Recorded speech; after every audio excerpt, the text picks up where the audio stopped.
अगर आपकी टीम काम नहीं कर रही है उसमें आप ही की गलती है, क्योंकि आपने उनके स्ट्रॉन्ग ड्रीम नहीं बनवाए। अगर ड्रीम बनवा दिए तो वो डायरी में लिखवा के रख दिए, अब उनको पता भी नहीं है कि उन्होंने क्या क्या ड्रीम बना रखे हैं। तो कोशिश करें उनके जो ड्रीम है वो उनकी बैठक में, उनके बाथरूम में, फिर रूम में, या उनके जहाँ जहाँ वो रहते हैं लगातार वहाँ पर उनके सारे ड्रीम्स होने चाहिए। उनसे बुलवाओ लोगों से कि आप ये करने वाले हो, आप ये कार लेने वाले हो, या आप ये अचीवमेंट लेने वाले हो, या अपनी मम्मी को पापा को ये गिफ्ट देने वाले हो, भाई को ये गिफ्ट देने वाले हो। जब वो लोग ये चीज बोलेंगे, अब कमिट करेंगे अपने लोगों से, तो उसको पूरा करने की कोशिश करेंगे, वो आगे काम करेंगे और मेहनत करेंगे, वो अचीवमेंट पाएंगे, उससे आपका बिजनेस डबल ग्रोथ करेगा। तो ये सारी चीजें ध्यान रखें कि अपने लीडर से बार बार बुलवाएं। आप ये अचीवमेंट कब तक लेने वाले हैं उससे बार बार पूछे, उनके गेस्ट के सामने पूछे, उनके जितने भी रिलेटिव्स होते हैं जहाँ भी वो प्लान दिखवाने जाएं उनसे बार बार पूछे कि सर या मैडम आप जो ड्रीम आपने बनाया है वो कब तक पूरा करने वाले हैं। उनके सामने बुलवाओ। जब आप ये सामने बुलवाओगे तो उससे क्या है, उनको काम करने की इच्छा जागृत होगी, क्योंकि उन्होंने कमिटमेंट किया है अपने लोगों से। तो उसको पूरा करने के लिए जो डर उनके अंदर बैठा होगा वो काम करवाएगा, वो लगातार मेहनत करवाएगा। इतने ज्यादा रिजेक्शन हम लोगों को फेस करने होते हैं, और जब आपके कोई स्ट्रॉन्ग सपना नहीं होगा तो आप कभी भी इस बिजनेस में टिक नहीं सकते, काम नहीं कर सकते। आपको हो सकता है आलस आए, नींद आए। तो आपके अगर सपने नहीं है तो सपने बनाओ, और अगर आपने सपने बना लिए हैं तो लोगों के साथ में कमिटमेंट करो और लोगों को जाके बताओ। जब आप लोगों को उन सपनों के बारे में बताओगे कि मैं एक कार लूंगा, लग्जरी कार लूंगा, या फिर एक बड़ा घर बनाऊंगा, सपनों का घर बनाऊंगा, कोई भी ड्रीम अगर आप लोगों के साथ में शेयर करोगे तो उससे क्या होगा कि आपने जो कमिटमेंट किया है कि मैं 1 साल बाद, 2 साल बाद, 3 साल बाद कार लेकर आऊंगा, आपकी मजबूरी हो जाएगी काम करना।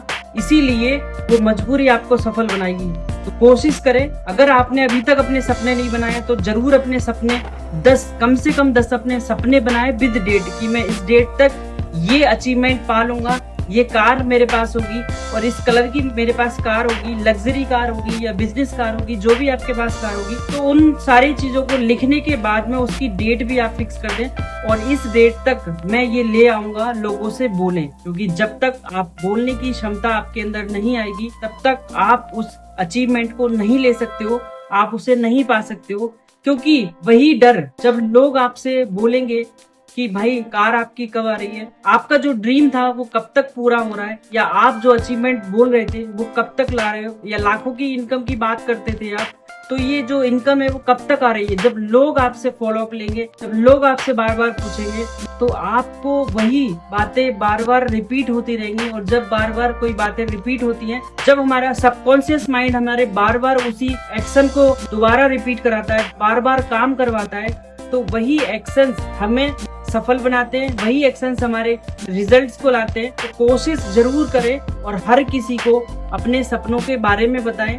जहां भी आप प्लान करें तो उनसे बोलें मैं इस डेट तक अपनी कार लाने वाला हूँ, या इस डेट तक मेरा ये अचीवमेंट आने वाला है, या मेरी इस डेट तक ये होने वाला है। तो ये चीजें आप जब लोगों में बताना शुरू करोगे तो आप बहुत सारे लोगों को बता चुके होंगे। 100 प्लान करोगे तो 100 लोगों को आपने ये बातें बता दी, तो हर कोने पे, हर मोड़ पे वो लोग आपको टोकने के लिए खड़े होंगे। अगर वो टोकेंगे भी नहीं तो आपके दिमाग में ये बात आएगी कि मैंने ये बात इससे बोली थी। मान लो आज आप बाइक पे चल रहे हो तो आपने कार का कमिटमेंट किया है। जब आपने कार का कमिटमेंट किया है तो उससे क्या होगा, जब आप दूसरी बार बाइक पे मिलोगे तो आपको याद रहेगी, बाइक पे उस समय आप होगे तो आपको याद आएगी कि मैंने इसको कार के लिए कमिटमेंट किया था कि मैं अगली बार जब मिलूंगा तुझसे तो मैं कार पर रहूंगा।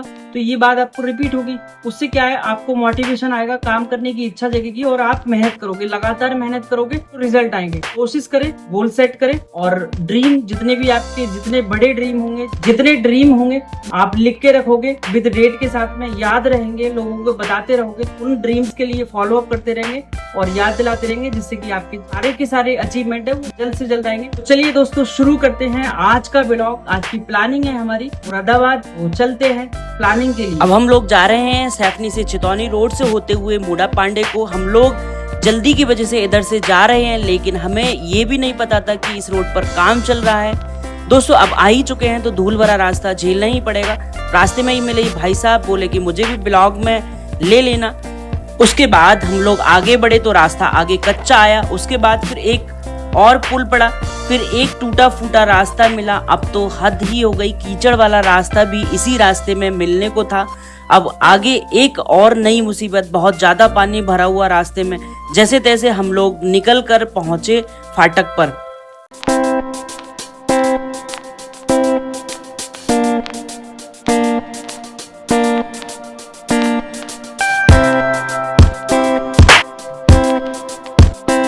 दोस्तों आधा घंटे से हम लोग यहाँ वेट कर रहे हैं फाटक खुलने का, और ये ट्रेन कभी आगे जा रही है कभी पीछे, और बड़ी देर बाद ये खुली है। उसके बाद हम लोग आ चुके हैं मूडा पांडे, और मूडा पांडे में जब हम पहुंचे तो भयंकर धूप यहाँ हो चुकी है, 12 बज चुके हैं। उसके बाद हम लोग जाएंगे अभी दलपतपुर। फाइनली हम लोग पहुंच चुके हैं दलपतपुर, और यहाँ अंकल जी से हमने इनकी सारी सिचुएशन सुनी, और अंकल जी ने अपनी स्टोरी बताई। तो इनकी स्टोरी में दुख और हंसी दोनों ही थी, क्योंकि ये गए थे डॉक्टर के पास, तो जिस चीज का इलाज डॉक्टर को करना चाहिए थे वो किया नहीं। हम यहाँ से प्रोडक्ट देकर निकले पाकवाड़ा के लिए, क्योंकि पाकवाड़ा में हमारी प्लानिंग है, 2 लोगों को हमें वहाँ प्लान करना है। हम लोग अभी जा रहे हैं पाकवाड़ा। फाइनली हम लोग यहाँ पहुंच चुके हैं, और बहन जी कर रही हैं प्लान शो, प्रोडक्ट प्लान और बिजनेस प्लान। इनको शो यहाँ अभी कर रहे हैं, और प्लान शो करके एक जगह और अभी हमें जाना है। तो यहाँ इनको product plan, business plan show करने के बाद में डॉक्यूमेंट बहन जी से सबमिट कराए, और डॉक्यूमेंट सबमिट कराने के बाद हम लोग यहाँ से अभी निकल रहे हैं भाई साहब के पास, क्योंकि ये बहन जी के ताऊ जी के बेटे हैं, बड़े भाई इनके हैं। इनको प्लान शो करने के बाद इनको प्रोडक्ट दिए, और प्रोडक्ट देकर हम लोग यहाँ से अभी निकल रहे हैं शाहबाद के लिए वापस। हम लोग आ चुके हैं सैफनी, और सैफनी से हम लोग जाएंगे अपने घर के लिए।